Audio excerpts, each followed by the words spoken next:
You don't want to become a commodity. Just like I could literally find pieces of paper almost anywhere, I could find people to do the $8 an hour work almost anywhere.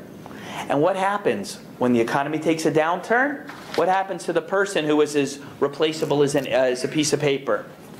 Replaced. If you're great, you'll make it through recessions. If you're outstanding and irreplaceable in the workforce, you ain't going nowhere. You might have a little dip in income or something, but you'll survive. The problem is that too few of us are actually becoming truly monumentous and becoming outstanding. And that's one of the biggest challenges we have. But it's doable.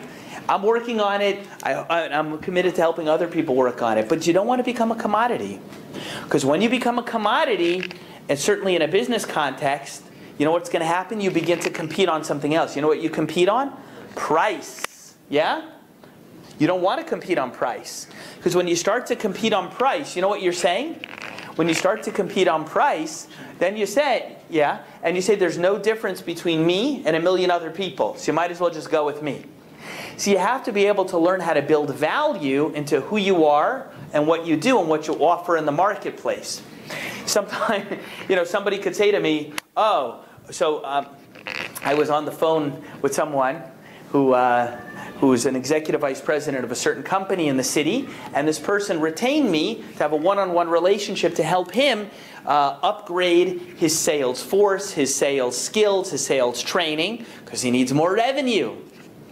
So I told him what I want to, you know, what we'll do this at, what rate, and his response was, well, that's more than my price range. I think I can get it less expensive somewhere else.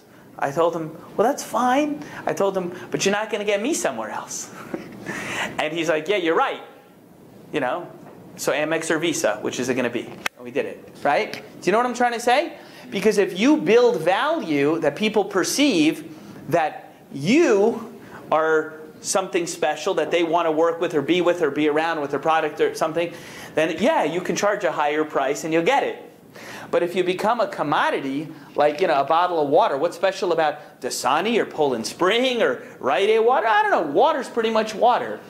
Unless somebody builds value and gets you to buy a $15 bottle. You know?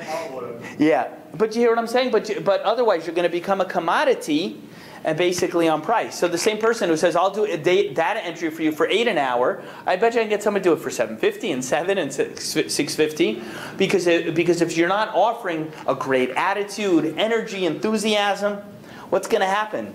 You know, you're not going to be able to stand out.